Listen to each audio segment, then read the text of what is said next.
Good morning. We're in the middle of the Christmas season right now, the season of Advent, particularly, and we're anticipating the celebration of Christmas in just a few weeks, just about 2 or 3 weeks.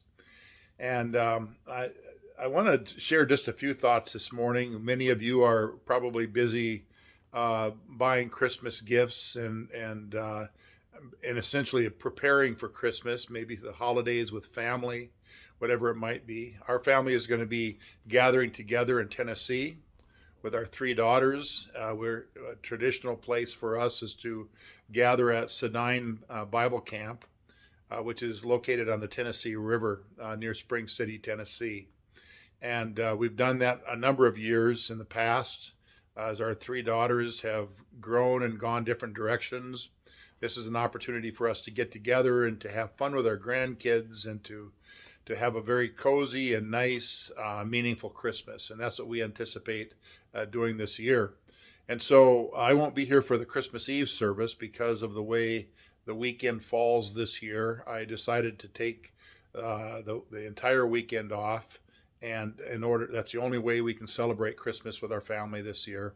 And so we've got a wonderful leadership in our congregation who will be providing the guidance for that celebration on Christmas Eve, as well as the Christmas Day service, which falls on Sunday.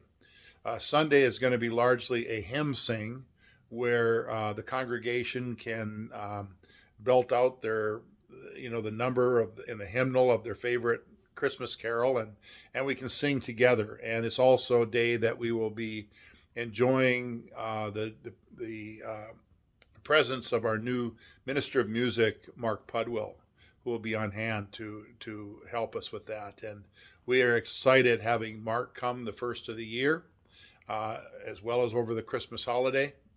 And so, anyhow, I just want to share just a few thoughts about the season. And first of all, we celebrate something called Advent, and Advent is not familiar to all evangelicals. When I was growing up, it was not something that was part of my childhood at all. I didn't know what Advent was. I didn't know what Lent was either. And those two anticipatory celebrations, as we're building up to the season of Christmas or Christmas Day, we have opportunity to read the prophets of the Old Testament and to get that sense of anticipation that they had with the coming of Jesus into the world. Even 700 years before Jesus came to earth as a baby, Isaiah the prophet was proclaiming, "For unto us a child is born, unto us a son is given," and there's wonderful prophecies about the coming of Jesus centuries before. You know, the church has not always celebrated. When I say the church, I'm meaning the apostolic church that we read about in the book of Acts. They did not celebrate Christmas. Christmas was not something that there's any record of the early church celebrating Christmas at all. They celebrated Easter all the time. Almost every Sunday, they celebrated the resurrection of Jesus.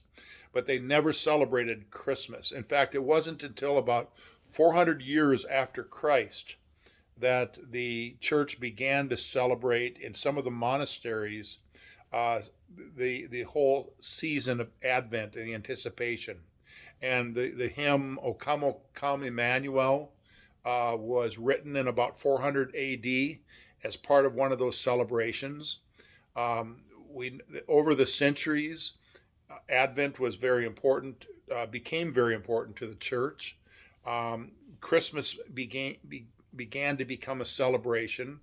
I could get into the whole reason why the 25th of December was chosen, but I think it's largely it took on a religious meaning, although it was a secular tradition of celebrating the winter solstice. So anyhow, we know that around the 1800s that in some countries of the world, for example, in England, Christmas was outlawed because it became so commercialized, so filled with debauchery, the drunkenness and the greed and everything. Much of what we see today, it does. You could be watching TV and a commercial will come on for alcohol to celebrate your Christmas holidays with whatever alcohol it is, or um, that all you need to do to be happy this year is to buy these certain Christmas gifts, and then you'll be happy. And so that kind of mentality is nothing new. It was happening in the 1800s, around the time of Charles Dickens, the Christmas Carol. That was considered uh, a very controversial story, because in England at that time, Christmas was looked down upon by the authorities. In fact, it was outlawed in many ways. And so that's just a little bit of a history and it really wasn't until the 20th century that Christmas really began to become celebrated with Santa Claus and reindeer and all of that. That kind of became part of the tradition because of some of the writings that had been done um, uh, by some of the Christmas songs and Christmas stories about the coming of Saint Nicholas.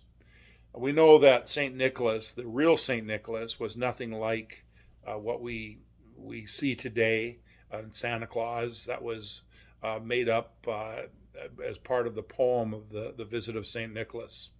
Anyhow, I don't want to get too much into that, but I just know that in my own childhood, growing up, Advent was not part of our tradition, as I had said earlier. And so I really have come to appreciate and to love Advent, and to realize that we have opportunity to have this season of anticipation and enjoyment of the holiday season, which truly is a holy day. I hope that as you celebrate the Christmas season, as God walks with you through this time, that you'll have a deeper and a greater appreciation for Christ and for what He has done in coming to redeem the world. May God bless you. Amen.